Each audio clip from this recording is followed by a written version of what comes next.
What is going on, everybody? It is Dylan with Astro DFS back. It's been a while. It's been a long while, but I'm back. And we're gonna kick it off on Tuesday here. Just saw the Monday night game between the Giants and the Bucks, and it ended up being a lot closer than I thought it was, and quite a few people thought it was. But it was a good game. It turned out good. Cashed on it. My player of the day hit yet again, so it's nice to have that feeling. But we're going to look at the first look for quarterbacks this week.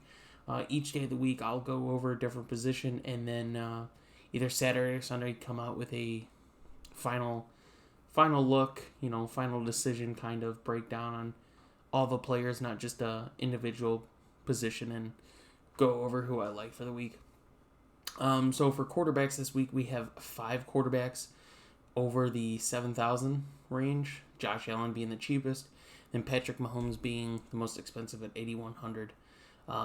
So off the bat, Mahomes against Carolina. Although I don't think Carolina can hold Kansas City's defense, for just 8,100, it's just not something I want to pay up to. I feel like there's a lot of good matchups this week for the quarterback position, and Mahomes against Carolina is not one that I do like. Kyler Murray, second most expensive, and I mean, he's just been doing it all. Playing against Miami's defense, and the way I see this Arizona offense, in a sort of way, is kind of like the Rams offense, except for you have someone like Kyler Murray who can just run as he pleases. Jared Goff can't, but the way they kind of run their offenses and plays and stuff like that, you kind of get the same Rams feeling, especially with how some of the games go. Arizona can have a couple low scoring games and then just have a couple high scoring games. It's same with the Rams, and that's how I always get that vibe off of Arizona this year. Russell Wilson at 7,600 against Buffalo is definitely an interesting matchup just because of how terrible Seattle's pass defense is. It is the worst pass defense in the league. Dallas is right there with them. But, playing against Buffalo and seeing how efficient Buffalo's offense is and putting points on the board, someone like Russell Wilson has to fire back, and they continue to keep firing back, whether it's DK Metcalf or Tyler Lockett. That offense is doing really good. At 7,600, it's a really good price. I like him.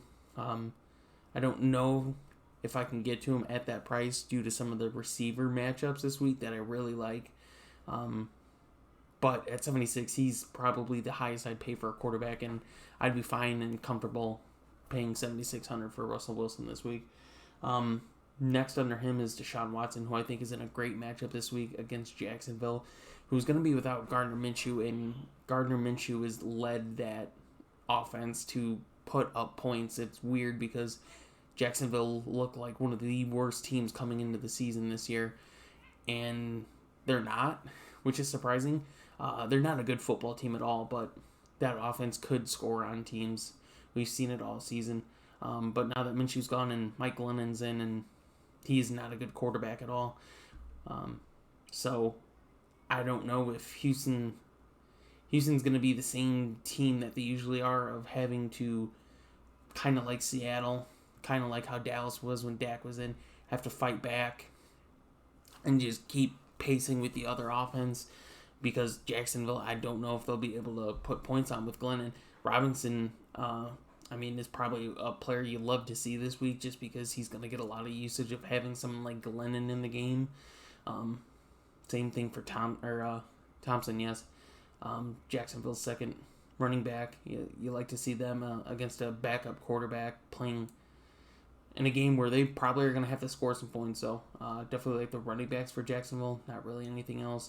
And Deshaun Watson, like I said, is kind of iffy. Just gonna have to see how that turns out. And see where Vegas has the total team for Houston. Probably around Friday or Saturday. Making my decision on that. And then Josh Allen at 7,000 against Seattle. I mean, we can look at Josh Allen's numbers right now. And I mean, if you look at his numbers from the beginning to right now, I mean, they've fallen off. That's clear. But at the same time, The only game that you could say he really had a bad game against, and wasn't even a bad game, was against the Jets, to where they were held to 18 points. He still threw for 300 yards and ran for 61. He just didn't have a touchdown. It was nothing but field goals that game. New England, that game was just all over the place. That was just a weird game in general. And then he played against Kansas City's defense. But yeah, that offense hasn't been clicking. And if there's a time to where it needs to click again, and you need a quarterback that can get you rushing yard points too, Josh Allen's in a perfect spot. He's at 7,000. That's kind of the price range for a quarterback I'd like to play. And then right behind him is weird. I never thought we'd see Lamar Jackson at this price again. 6,900 is the cheapest we've seen him in quite some time. The reason being is he's playing one of the best defenses in the league, and I can say that confidently. They got lit up by Cincinnati of all teams, but they play a really good run defense, and this is what Baltimore thrives on, is a run defense. We saw that against Pittsburgh. Another great run defense. Lamar had 3 fumbles that game, 2 interceptions. It's a lot of turnovers. He still produced 18 points, but he was $7,400, and you can't really afford that with a $7,400 quarterback. They're playing a Indianapolis team who's going to be banged up offensively, it looks like. But still, that defense, it might just be a really low-scoring defensive matchup. If someone's going to put up points on Baltimore, it's going to be Lamar Jackson. It's just depending on what kind of points he's going to produce. And at 6,900, it's kind of interesting because, like I said, it's the most cheap we've seen him in quite some time. But I guess against the best rushing defense, it's hard to like that. Right below him is, I think, looking at it, one of my favorite quarterbacks this week. I've been talking about him to a lot of people. Justin Herbert. I mean, Joe Burrow was the first overall draft pick, and rightfully so. But Justin Herbert, I think, is definitely going to give Joe Burrow a run for the money for that Rookie of the Year award. It's going to come down to it. The way they're both playing, it's amazing. But Herbert is playing against a Vegas team too, whose offense can put up points. Defense is just allowing so much. And the same with the Chargers defense. The Chargers defense just keeps giving up points, late points at that. And you look at his stats, and he's had one game so far under 20 points, and he was 5,900. So 59 for 19 isn't bad at all. He's 6,800, which is $100 cheaper than he was against Denver. And like I said, he's playing against a Vegas terrible defense right now. He runs the ball too. He just 6,800. It's a great price. I love it. Right below him, Matt Stafford's in another great matchup. Divisional game at Minnesota. One of the worst pass defenses in the league. Top 10 worst points against defense in the league. I like Matt Stafford. The only thing that doesn't make me love Matt Stafford as much as some of these other quarterbacks is he's going to be without Kenny Galladay this week. And we're also going to see the beautiful matchup. What I like to see is Adrian Peterson against Minnesota. I like to see players who have been at somewhere for so long go against their team. We've seen him play twice against Minnesota so far in his career leaving Minnesota. So it's going to be interesting to see what kind of game he has. But that's the only thing that gets me off Matt Stafford. Not the Adrian Peterson factor, but Kenny Galladay possibly missing. It's hard to put up the same amount of points without having your number one receiver and, an elite receiver at that. So still a good price point. Just going to have to see how the rest of the week turns out. And then Big Ben Roethlisberger playing against Dallas. And we all know how this is going to go. It's going to be Pittsburgh. Very, very high-scoring offense against a terrible, low-scoring Dallas defense. Or Dallas offense, I'm sorry. And it's just going to be interesting to see if... It's hard to say out loud, but if it's a trap game and Dallas just does not give anything to Pittsburgh's offense. I don't see it happening, but there's a slight chance it could. 6,500 is just a really good price point for him with how terrible Dallas's rush defense has been, though. James Conner spikes my interest a lot more than Big Ben this week. Right below him, Matt Ryan, 6,400. There's not a lot that I like in this. If he's down Calvin Ridley, that takes a lot of my likeness off of Matt Ryan. I like the weapons around him a little. I like Julio, especially his price point this week. Hayden Hurst's price point this week is phenomenal. But I kind of see this being a low-scoring matchup. Just because of that's how it goes.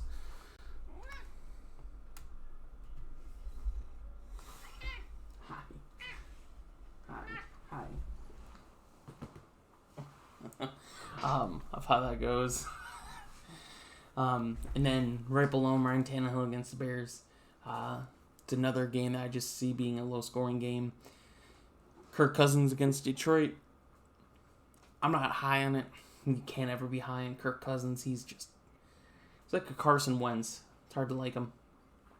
But yeah, he's not a quarterback I'm looking at right now. Neither is Teddy Bridgewater against Kansas City's defense. Gardner Minshew, I mentioned earlier, is going to be out, so Mike Glennon's the quarterback there. Derek Carr, 5,700, does spike my interest quite a bit just because he's 5,700 playing against a Chargers defense that continues to give up points and let that offense down. And he's just very efficient in throwing. One of the most accurate quarterbacks we've seen in a while. Not winning, not by points,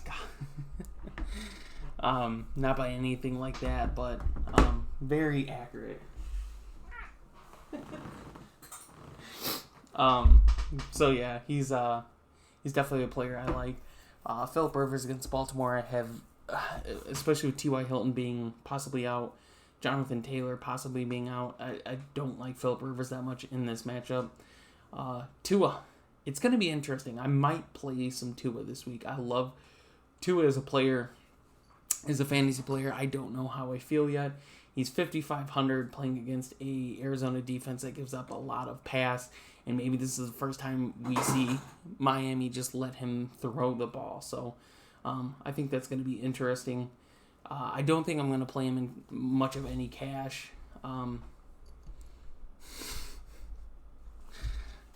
You got to stop. I don't see me playing him in cash, but definitely a few GPP lines against a efficient Arizona offense. And not so efficient defense, even though the defense has potential to be great. They're just not clicking fully yet. So maybe Tua can still expose it and do what the other two rookie quarterbacks have done this year and just throw the ball. He's also able to run the ball too, which is what you like in a quarterback for DFS. Nick Foles against Tennessee. I'm a Bears fan, as you can see, and I just don't like it. I don't like how that offense is. I don't like how that team is right now. It's very scary. Daniel Jones against Washington, I don't really like. Big divisional game. Defenses have been playing really well. Offenses have not. So that's a game I'm going to stay away from, I think, in total. I don't think there's much of anything I like on that game right now besides the defenses. And then my boy, last quarterback besides Mike Glennon, but we're not going to talk about him. Is Drew Lock at 5,200. Now, here's why I like Drew Lock. Like, you see his points per game, and you're like, oh, man, that's terrible. You look at his stats. He played Tennessee week 1. That was week 1. We've seen a lot of crazy things week 1. So he got 13. He got hurt against Pittsburgh. So he got negative 0.2 points there. Came back, played New England. Okay, had 2 turnovers, 189 yards. And then played Kansas City. 14.96. Okay, another 2 interceptions, no fumbles. Then played the Chargers last week. Led the team to a comeback. 248 yards, 3 touchdowns. He's going to play an Atlanta team that is semi-decent against the run and terrible in the pass. If he has all of his wide receivers healthy, at 5,200, Drew Lock is definitely going to be, yet again, I said it Sunday, he's a quarterback, I like it. At 5,300, something that puts up 20 points, that's almost 4 times value. That's what you love. It allows you to free up more space for more confident picks in the running back and wide receiver game. And with how late in the year we're getting, weather is going to play a factor, and running backs are going to be more valued than ever in the season, just because teams are going to have to run the ball with how windy it is. So Drew Lock at 5,200, I love him.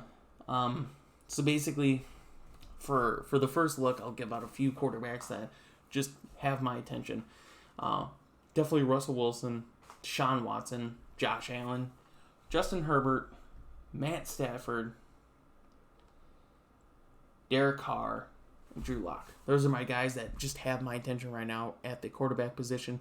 So I hope this helps. I'm going to try to post more videos for the rest of the season. If it does help, you do enjoy these videos, definitely go check us out. Astrodfs.com. I will post the link to that in the description. Cleo's going to make a visit one more time. It's because just...